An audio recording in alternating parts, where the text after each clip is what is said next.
Welcome to All Home Care Matters, the show where we discuss all things home care, with discussions on important age-related matters and topics. Brought to you by Enriched Life Home Care Services, the #1 rated home care provider in Michigan by Top Rated Local.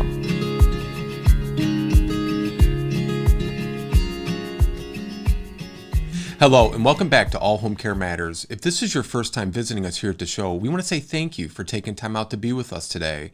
We appreciate how valuable everyone's time is, and that's why we try and make each episode here at All Home Care Matters something that will hopefully matter to you. Today, we are honored to welcome Debra Hallisey, the founder of Advocate for Mom and Dad and author. Welcome, Debra. How are you today? I'm great, Liz. Thank you for inviting me. I really appreciate our time together. Absolutely. Well, it's our pleasure. So, Debra, you were a former caregiver also. I was for 9 years. 9 years. And that was for mom and dad or just? It was actually for both. It was about a year for my dad. He had been diagnosed with congestive heart failure, and he was my mom's caregiver because she was legally blind with mobility issues. And when he died, I became her caregiver. Okay. And just lost her last November after 8 years with her. So yeah, long time. Yeah. So what was it about that experience that had propelled you to the advocacy and the work that you're doing now through your company and through your books? You know what's really funny? It was my mom. I lost my job due to caregiving issues. We can get into that if we want to, but that was really the bottom line. And it's my mom, we were talking about that, and it's my mom who said to me, I'd been her caregiver for about 6 or 7 months by the time I lost my job. And she's the one that said to me, you know, you have learned so much. You should figure out a way to share it with people. And that was the start of my blog, Advocate for Mom and Dad. And then everything went from there. Yeah. Well, and was your blog, it was recognized as one of the top 50 blogs? Is that correct? Yeah, which is really exciting. Yeah, there's been some lovely accolades on the blog. I mean, one of the things that I'm really proud of is the blog is obviously free, but I really try and educate caregivers, particularly adult children of aging parents, about the entire journey, not just the legal stuff you have to do and the financial stuff, but what about the emotional stuff, right? And what about, you know, the lessons learned along the way? And so people really resonate when you tell your story and it's authentic. Yeah, absolutely. Absolutely. You know, we often find the greatest resources, the greatest influencers, the greatest support systems are usually ones started and founded by people who have already gone through the journey rather than people that are just looking to create a business, right? Because they can relate on that personal level, which I think is so very important for dealing with these families and these caregivers. Because, you know, I like to say, you can tell me how great it is to have a child. One, I'm not the one giving birth, but also if I've never had a child before, yeah, I can have an idea of what a wonderful experience it is and how much joy it brings, but it doesn't really do justice until you're holding that newborn baby in your arms, you know? And I think that's a lot like caregiving, where oftentimes we encounter, you know, families at caregiver support groups and different things who are just starting out on that journey. And they're hearing what you're telling them, they're understanding it, and they believe it. But until you've actually had time experiencing it, you know, it really can't fully be applied to your situation. And often, you know, a lot of the authors we've spoken with and, you know, the different professionals on, you know, number of different industries, they all have that personal journey that they've already traveled, which I think helps to make them that much more effective in trying to help other caregivers like you've done. You know, 100%. I think it's so interesting that everybody, even as a caregiver, everybody's journey is different. And I can remember when I was starting to figure out what my mother's care plan was going to be. I would stop somebody in ShopRite and start talking to him and say, well, what did you do?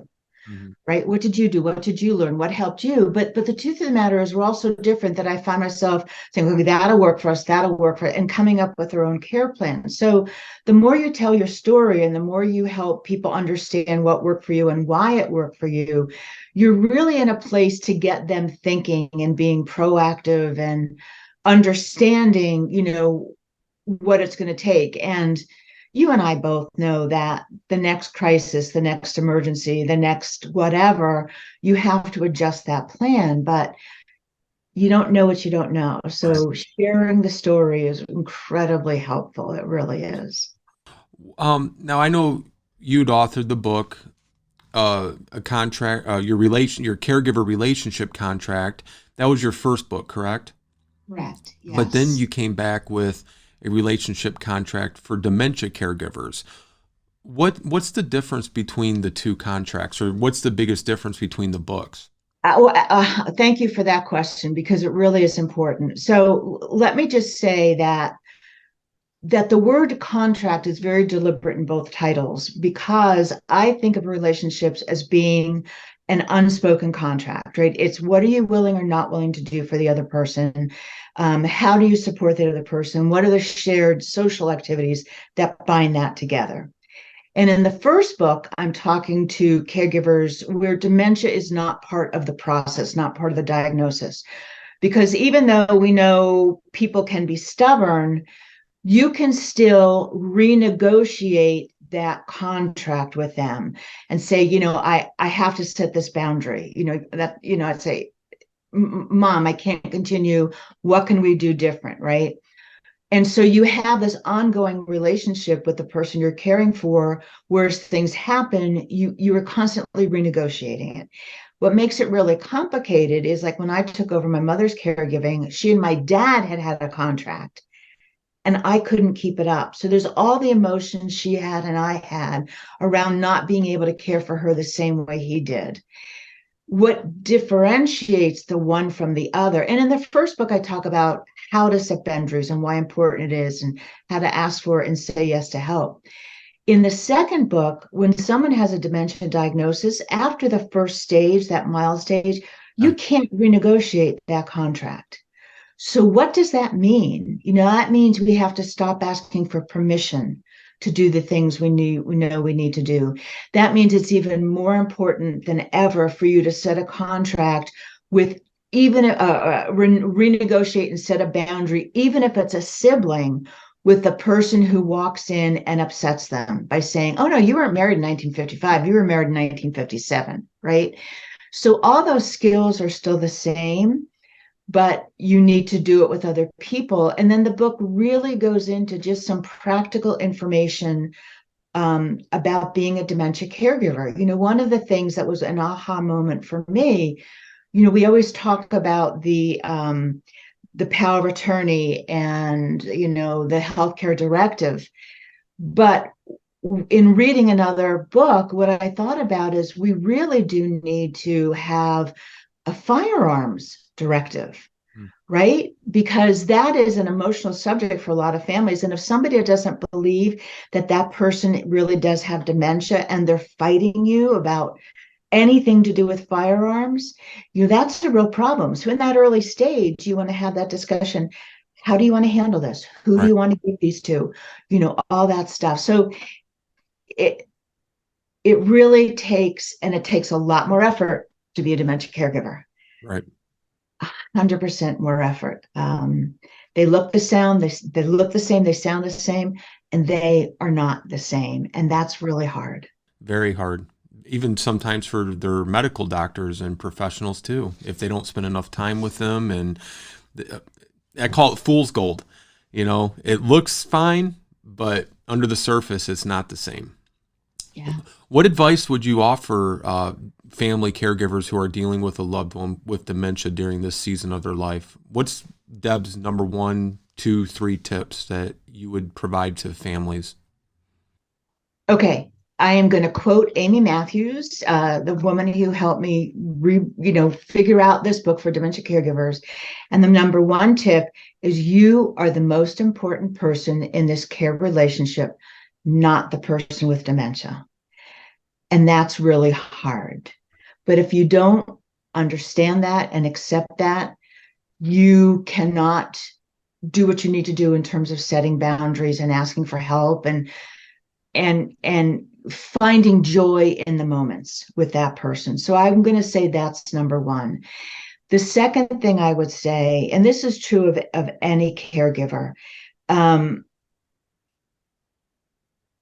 be in the moment, right? And that's really hard to do. Like, they're looking at this person and they may be agitated or they may be saying stuff that makes no sense. But if you can move into their reality, that's where you're going to find laughter. That's where you're going to find joy. And when you're really struggling, remember the why. Why did you make this choice to do what you're doing? Because in that why is peace. And understanding that in that why and the peace, that there may come a time where you have to make a different choice. And that's okay. It really is. It's not a betrayal. It is, in fact, what is best for you and best for them. Right. That's great advice. I want to touch on something you mentioned there, tip number 2, about finding joy. How do you recommend, or how does a family caregiver with the, caring for a loved one with dementia or even without, how do they find joy on this journey? Because oftentimes they're so focused, I call it almost like a tunnel vision, and they have blinders on, and they're only seeing really the situation, and it's oftentimes a situation they know it's not something that's going to get better week after week or month after month. It's just going to continue to decline. How do you find joy in the midst of all that? Laughter is the best medicine. Like, if somebody says something that's nonsensical to you, instead of getting frustrated or angry and saying, but that's not true, or why would you say that? You don't know that. Take a moment to say, really? Oh, okay.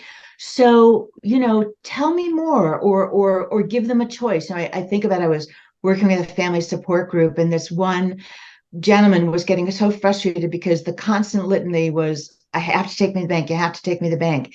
And he's like, there's no need to go to the bank. And I'm like, well, in that moment, try and find out where it's coming from. Like, oh, you have to go to the bank. Okay. So do you owe somebody money, or you going out to lunch and you want to know, you want to be able to pay for it? And then listen to the answer. And if they say, I'm going to lunch, oh, great. Are you going to your favorite restaurant? So, and it's all things that Teepa Snow teaches, right? To really be that detective and uncover. And in that, letting go of, you need it to be right, you to be right, or for them to be right, and figuring out like what's going on in their head, you'll oftentimes find yourself just having this kind of nonsensical discussion that you can giggle about. Right. And laughter is contagious. Laughter is contagious. And I'd be remiss if I didn't talk about tip number 1 also, about taking care of yourself first. And sometimes that's the hardest tip to really follow. And it's not because it's difficult to do, but we feel a sense of guilt, or we're being selfish if we do it. And, we tell families all the time, you're not being guilty, you're not being selfish, you're being proactive. You are setting yourself up for success from the first day you take on that role as a family caregiver, so that 6 months, 12 months, or even 3 months down the road, you may still have these feelings and emotions, but you're better prepared for them. Because if you're, not eating well, if you're not sleeping well, if you're not taking some little time, whether it's even going out on your patio for 15 minutes to have coffee and toast in the morning before you put on your caregiver hat, those little things add up over time if you don't take advantage of them from the beginning. And I think you're almost starting yourself in a deficit if you don't go in with that mindset from the start. Yeah, 100%. When I talk to support groups, and we talk about that particular quote, one of the things, there's 2 things. One of the things is, we're so focused on, okay, what does this person need? We've got to go here. And you come up with this care plan, right? But caregivers never create a care plan for themselves. Right. And they should. And it's everything. One of the things I say is, okay, so what brought you joy as a child? Because as adults, we let that go. So I want you to write down what brought you joy as a child and figure out, how can I incorporate that into who I am now in whatever way, shape, or form, right? And then who are the people that support you and bring you joy because you want them there. And don't forget adding going to the doctors for yourself, the Right. physical. I mean, I finally went for a mammogram. Lance, it was 6 years. I would have told you it was 2. Yeah. That's awful to do to myself, and I know better. So I think that's the first thing. Like, really sit down and think about what do you need to be whole, to bring yourself back to you.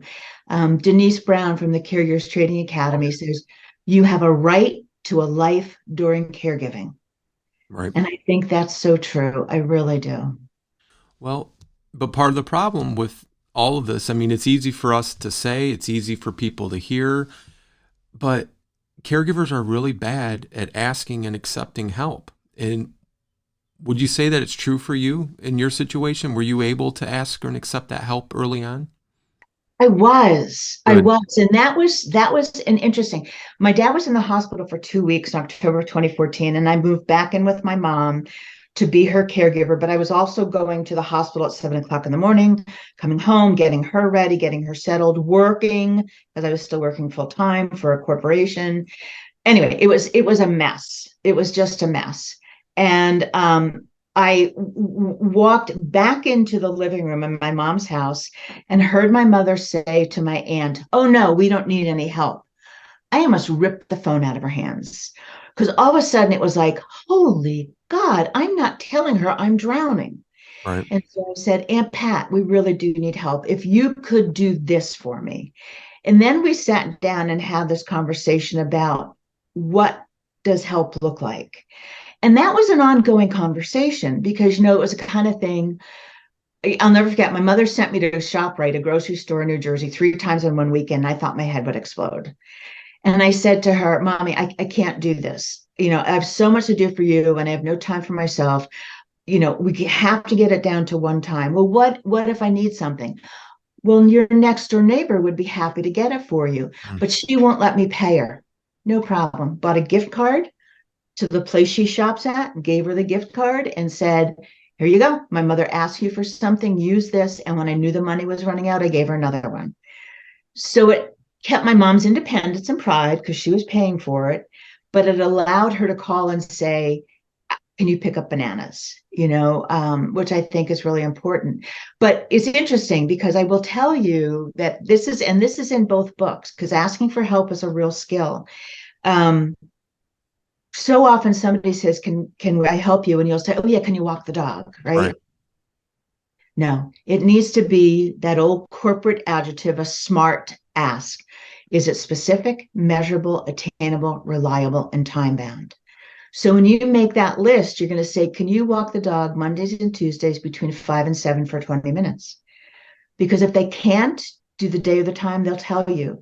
If if it's not something they want to do, they'll tell you. But if the more you can negotiate that idea of a contract, the better you are at getting what you need. So I learned early on to ask for help. And I learned early on what I call the no but. No, I don't need help right now, but I'm going to reserve the right to come back to you when I do. And nobody turned me down when I said that to them. Wonderful. That's great. So let's talk about what a caregiver support network would look like, because, the person asking you if you need help, they may not be good at mowing a lawn, but they might be good at making a meal. What would your perfect ideal caregiver support network look like for dementia caregivers, family caregivers? What should that kind of look like? What does it encompass? I think for a caregiver, we focus on the same people who are in the care plan for the person with dementia. Right. And that's true. They are absolutely a part of it. But you need to also look at who supports you, right? And that can be a family member, that can be a friend, it can be a church group.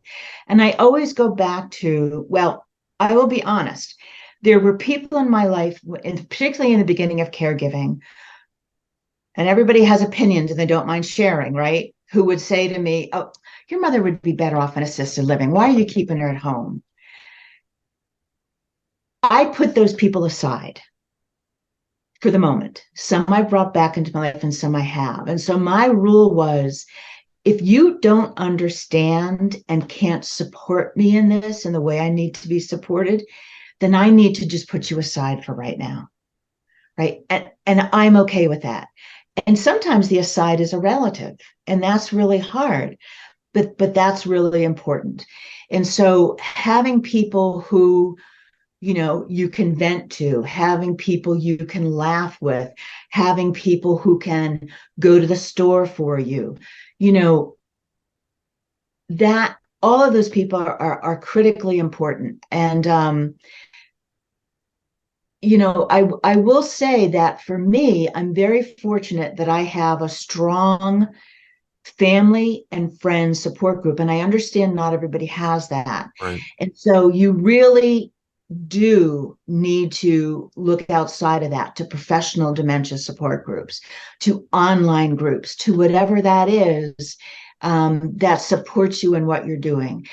The other thing I think that's really hard for people, we all have unspoken expectations of the people that are around us, particularly our family. And I don't care if it's 2 children that are siblings or 10, every child has a different childhood. And so your unspoken expectation of your one sibling that they should step up in a certain way, they simply may not be possible because they experienced a different childhood. So I talk about your family of origin versus your family of choice. Right. My family of origin was only my brother, who lives 12 hours away. He supported me, God bless him, by backing every decision and by paying for the lawn and snow to be removed so I didn't have to worry about it. My family of choice was my biggest support network. And those are friends that surround me all the time. And that's okay. Wherever it comes from, just do it. Absolutely. And I think that's great advice, Debra. And as you probably experienced and I've experienced and family caregivers experience, there's a wide range of emotions, good and bad, when it comes to caregiving. And, I like to say we don't like to sugarcoat being a family caregiver because it's not all sunshine and rainbows, but it's not all doom and gloom either. And I think it's only fair to give a proper and true representation of what being a family caregiver is all about. Because, I had a conversation with somebody the other day where they were almost angry because they say, you go online and 99.9% of any posts on, all the social medias and all the articles is all about giving this false representation of what being a caregiver is all about, that it's, not the reality of caregiving. And, it's either if somebody sees a doom and gloom post and then a year later they find themselves in the situation of having to be a family caregiver, they already have this preconceived notion in their minds, which is not fair. Or if they see it's all sunshine and rainbows, they have this preconceived notion, and I like to tell people, enjoy the good days and just forget about the bad days, because at the end, I think it's one of the most rewarding experiences that a person can have. If I knew you, say, 10 years ago, would you have thought you would be where you're at today, had it not been for your caregiving experience? And look at the wealth of knowledge and support and just advocacy that you've been able to do through your journey. If it was all doom and gloom, you wouldn't be sitting here now, right? No, I would not. 100%. And I wouldn't, I wouldn't have been able to write about, my mom was very generous about allowing me to write about the good and the bad. Yeah. Our time together. And I'll be honest, my mom and I struggled growing up. I mean, I was very close to my dad, but my mom and I were like this. And when I first became her caregiver, I was angry and I was resentful that I had to take this on with the woman that I struggled with. Yeah. And I kind of figured out early on that I needed to change my attitude. You can't change anybody's attitude but yourself. And if I didn't change my attitude, I was going to blow up anything that we had. And so through a lot of effort and self-awareness and, boundaries and asking for help and intentional conversations, we really became a team in a way I never expected to. I will say, and to your point, Lance, about it can seem doom and gloom, or it can see like it was just, a fairy tale with unicorns and all that. My part of my frustration with the way the medical system and caregivers view our role is as a series of tasks. We define it as activities of daily living and instrumental activities of daily living. Check boxes. Right. And they're important, but it is not the tasks that will drown you. It's the emotions. Right. Yeah. What was the most surprising emotion for you that you would say in your caregiving journey? Resentment.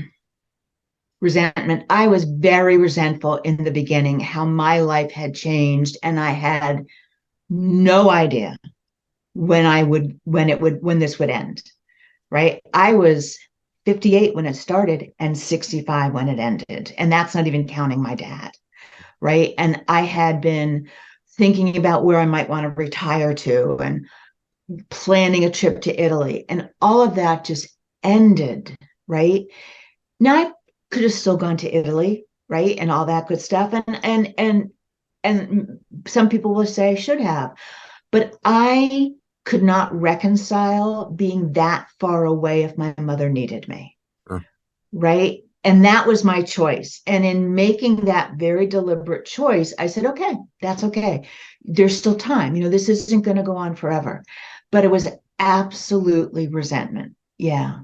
And here's the interesting thing. One of my catchphrases that I do for myself and I tell other people about is when my mother would say something and the hair on the back of my neck would go up, I had to say to myself, okay, is this my inner 8-year-old? Because we all have them, right? We've got this relationship with this person. And is this a knee-jerk reaction as an inner 8-year-old? Or is this, in fact, a request that makes sense and a request that I need to do now, or a request that somebody else can do, or a request and I can say, no, I'm not going to do it this minute, but I'll do it tomorrow. Right. But that knee-jerk, because we all have history, reaction, I had to really stop. Yeah. And think about it. Because you've been on this journey for so long, Deb, do you feel like the caregiver Deb has replaced the Deb from when you were 55? That is such an amazing question. Caregiving changes you. Yeah. And it changed me profoundly. And who I was before I was a caregiver and who I am now, I'm still figuring that out. I'm still figuring that out. One of the blog posts I wrote recently and people really responded to was the fight, flight, and fear response does not go away just because caregiving has ended. It really takes a while to not wake up and think, did I do everything I needed to do? Right. And so, and because it changes you, I'm trying to figure out, who am I? What do I need? What are my new values and goals? And I've come to discover it can take up to 2 years for you to figure that out. Right. And nobody tells you that. Right. I want you to share with us what your most memorable moment was caring for your mom. It could be good, bad, any of the above. Do you have one? I will tell you that my favorite picture of my mother, we had dogs our entire lives. And while I was her caregiver, my mom lost her little Bichon and she was devastated. Now I had a dog and I would bring Josh up, but he was a big dog. He wasn't a lap dog. And, yeah. And so when I lost Josh, and so we tried to get her another dog, but no one would give it to her because she was too old, which is really awful. Yeah. In retrospect, she started to have health problems, so it would have been difficult. But I got a little puppy, a Maltese and a Shih Tzu, and I brought him to my mother. And I have a picture of her sitting in the chair in the kitchen, holding this baby, looking down at him, and the absolute joy and love in her face is it's just this moment that I think, oh, she was so happy. And she just loved that dog. And when, she her head was always cold. So she'd wear this hat, right, all the time. She didn't, I'll tell you, she had a wig, or she'd never wig on. And because she's gone now, she can't yell at me. But he would jump in her lap. First thing he'd do is take her hat off. Mm. He'd run around the house with it. And she would just giggle and laugh. And it just let all of the stress and aggravation and the pains from not feeling well and all that go away. He just brought her such joy. And I'm so glad I did it. So glad I did It's a it. great memory. It's a great Yeah. memory. How about with your books? When was the moment? I know you said your mom said, you've been given all these experiences and information, but that doesn't always mean you're going to write a couple of books either. That means maybe you start a blog or, whatever it is you use that information for. When did you decide that you needed to write these books? Well, it's so interesting because from the very beginning, people are like, oh, for marketing purposes, you have to write a book and blah, blah, blah. And I'm like, yeah, I don't have anything to say. And then there were like 6 blog posts that really resonated with the readers, like a lot of interaction, comments on the website, comments over social media. And I had the opportunity to do a presentation at a conference. And when I figured out the topic, I was like, that's the book. Hmm. That's the book. And the topic was really how relationships change when you become a caregiver. And that unspoken contract, you find yourself renegotiating all the time. And what does that mean? And so I literally sat down in April and wrote from April till August because I wanted it in my hands for the September conference. And that's how it happened. Do you have any feedback that really has touched you the most that you've received from either of the books, from readers or? Oh my gosh. It is not specific to the book, but when my mom died in November, I announced it over Facebook. And interestingly enough, she died the day I was going to announce the dementia book. Wow. And so I held off that announcement, and then the pictures is a picture of her with Tucker with the book next to it. And the blog post was about, isn't this caregiving? In great joy, there's great sorrow, right? It's just always this juxtaposition. And so I did it on Facebook. And then I really struggled about putting it on LinkedIn because it did not seem appropriate. And the next day I decided to do it. And I never answer my phone if I don't recognize the phone number. But I did. And this woman said to me, you don't know me, but I saw the post about your mom dying. And it seemed too personal to write a comment on LinkedIn, but I just want to tell you, I've been following you for years. And what you say is so honest and so true, and it's helped me, and I wanted to express my condolences. I mean, I was flabbergasted and honored, and I looked up and I went, hey, thank you, Mom, we're making a difference. And for me, continuing to write continues her legacy, and that's such a gift. Yeah, and I just think it's remarkable because, not to compare it with the loss of a parent, because I think a parent, child, spouse, it's incomparable to anything. But you just don't know who you're touching and who you're reaching with your articles, your posts, your videos. And I mean, it can be very overwhelming, and what it says to me though is that there's such a need in this world, not just the United States, but in the world for help for these family caregivers that, they're buying your book, they're watching our show, they're reading your blog, and I think for me personally, Deb, I don't know what your thoughts are, but so many families have said, they've gone to the doctor, their mom just got diagnosed with dementia, and that's all they left there with was a diagnosis. There's no, what do I do when, dad doesn't want to eat tonight, or I wake up at 2 a.m. and dad's in the backyard,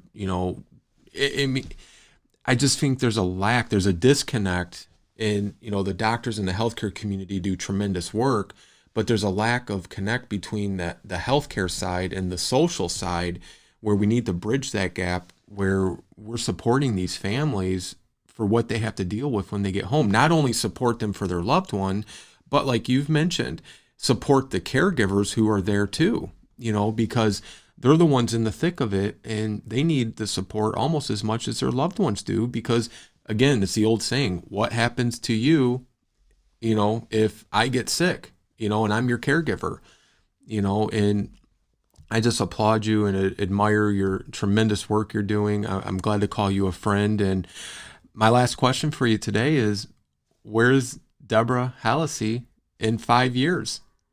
Oh my gosh, that's such an interesting question.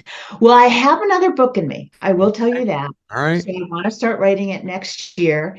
And I want to do something around, and I don't think it's a book, but something around after caregiving ends, and just letting people know that it's going to take a while and you need to give yourself grace. The third book is actually our story and what I learned moving somebody from their home into an assisted living. What conversations you need to have, what you need to be aware of financially, even once you get there, the thing that surprised me, and my friend Kathy Sikorsky, who has a wonderful book, who Moved My Teeth, told me, when your mom was at home, you had one person you managed, the caregiver. Now you have like 6. You have the activities director, the executive director, the food service people, the people in charge of the caregivers, the maintenance guy, and the nursing staff. And I'm like, yeah. Like, this is not just dump and go. Like, you really need to advocate and clear up the initial problems you're going to have, because nothing goes smoothly in the beginning. So yeah, that's the next book. And it's funny too, you should say that, because all my friends around me are retiring, and I'm like, I'm not done yet. I'm not sure when, but I'm not done yet. So I'll let you know. Well, I will ask one last question, even though I said that was the last one. Did you make your trip to Italy yet? I have not. Okay. I have not made the trip to Italy yet. But we're working on it. I have friends who know somebody who owns a villa in Tuscany. Okay. And so we keep talking about, when are we going to do that? How are we going to do that? You will love this story. I have dear friends out in California, and I called them, and we talked for a little while, and then they called back, and they were like, we really don't get to celebrate your birthday and Christmas and stuff. We would like you to join us on a cruise to Alaska in August of 2024. And my knee-jerk reaction was say, oh, no, I can't plan that far ahead. And then I went, oh, my God, I can. And it was such a weird feeling. Surreal. Yeah. So before I go to Italy, I'm going to Alaska. Well, have a great trip. Thank you. Yeah. Well, we appreciate you, Debra. Thank you for all the tremendous work and advocacy you're doing for caregivers and caregivers with loved ones with dementia. We will have the links and everything in our show notes for our viewers and listeners. And we look forward to having you back on again in the future. Thank you so much. I appreciate the time, Lance. And thank you for all the work you do. It's our pleasure. It's our pleasure. We enjoy doing it. And, if the need wasn't there, we wouldn't be here. 100%. And it's only going to grow, because our caregiving population is growing. Yes, it is. Yes, it is. Well, thank you so much, Debra. All right. You take care. Have a great day. Bye. Bye-bye. Bye. Thank you for joining us today here at All Home Care Matters. All Home Care Matters is here to help families as they navigate these long-term care issues. We invite you to visit us at allhomecarematters.com, where there's a private, secure, fillable form where you can give us feedback, show ideas, or if you have questions. Every form is read and responded to. And remember, you can listen to the show on any of your favorite podcast streaming platforms, or watch the show on our official YouTube channel. Just make sure to hit that subscribe button so that you never miss an episode. We'd also like to say thank you again to Debra Hallisey for joining us today. And we look forward to seeing you next time here at All Home Care Matters. Thank Thank you for joining us today. We look forward to you joining us again on another episode of All Home Care Matters. To learn more about the show and to connect with us, visit us at allhomecarematters.com.